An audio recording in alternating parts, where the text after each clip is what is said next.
56ാമത് VFA അഖിലേന്ത്യാ sevens tournament ഈ മാസം 11 മുതൽ ആരംഭിക്കും. PFAയുടെ ചെയർമാൻ റഷീദ് കീഴ്ശ്ശേരി ടൂർണമെന്റിന്റെ പൂർണ്ണരൂപം അവതരിപ്പിച്ചു. ഫെബ്രുവരി 11 ആരംഭിക്കുന്ന പൂക്കാട്രി ഫുട്ബോൾ അസോസിയേഷൻ ടൂർണമെന്റ് ഭാരവാഹികളും VFA ഭാരവാഹികളും ചേർന്ന് നടത്തിയ വാർത്താ സമ്മേളനത്തിലാണ് പ്രദേശത്തെ മുഴുവൻ ക്ലബ്ബുകളുടെയും സംഘടനകളുടെയും കൂട്ടായ്മകളുടെയും പൊതുവേദിയായ PFAയുടെ ചെയർമാൻ റഷീദ് കീഴ്ശ്ശേരി ടൂർണമെന്റിന്റെ പൂർണ്ണരൂപം അവതരിപ്പിച്ചത്. 36ാമത് VFA അഖിലേന്ത്യാ സെവൻസ് ടൂർണമെന്റിൽ സെവൻസ് രംഗത്തെ പ്രമുഖ ടീമുകൾ പങ്കെടുക്കും. ഫെബ്രുവരി 11 മുതൽ തുടർച്ചയായി 24 ദിവസം നീണ്ടു നിൽക്കുന്ന ടൂർണമെന്റിൽ എല്ലാ ദിവസവും രാത്രി 8:30 മത്സരങ്ങൾ ആരംഭിക്കും. എടയൂർ പഞ്ചായത്തിൽ ഒരു പൊതു സ്റ്റേഡിയം, ഫുട്ബോൾ അക്കാദമി, സേവന പാലിയേറ്റീവ് സൊസൈറ്റിക്ക് ധനസഹായം തുടങ്ങിയവയാണ് ടൂർണമെന്റിന്റെ ഉദ്ദേശലക്ഷ്യം. VP ബിസിനസ് ഗ്രൂപ്പ് വിന്നേഴ്സ് ട്രോഫിക്കും മോക്ക ജെൻസ് ഹബ് റണ്ണേഴ്സ് ട്രോഫിക്കും വേണ്ടിയാണ് പൂക്കാട്രി ട്രാവൽ വിഷൻ ഹോളിഡേ സ്റ്റേഡിയത്തിൽ നടക്കുന്ന ടൂർണമെന്റ്.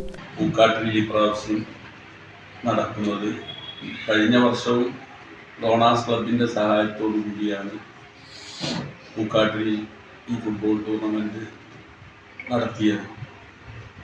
VFA വളാഞ്ചേരിയിൽ നമ്മുടെ സ്റ്റേഡിയം അവിടെ മണ്ണിട്ട് ഇതായതുകൊണ്ട് പ്രാവശ്യം വളാഞ്ചേരിയിൽ നടത്തണമെന്നാണ് VFA കമ്മിറ്റി തീരുമാനിച്ചിരുന്നത്. പക്ഷെ സ്റ്റേഡിയം മുനിസിപ്പാലിറ്റി അവിടെ മണ്ണിട്ട് അവിടെ പൂർണ്ണമായി ശരിയാവാത്തത് കാരണം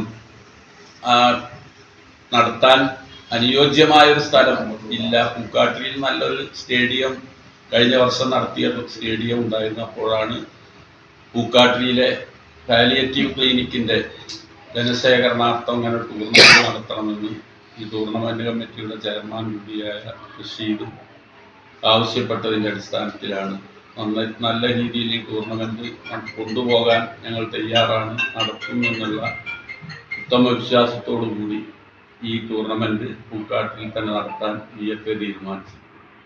വാർത്താ സമ്മേളനത്തിൽ VFA president VP Abdurahman, PFA chairman Rasheed Keezhissery, PFA ഭാരവാഹികളായ TT Jabbar, VP Kunhutty, Samad Machingal, Binu master, Shefeeq Palara, Moythu KP, Ayyoob KT എന്നിവർ പങ്കെടുത്ത് സംസാരിച്ചു.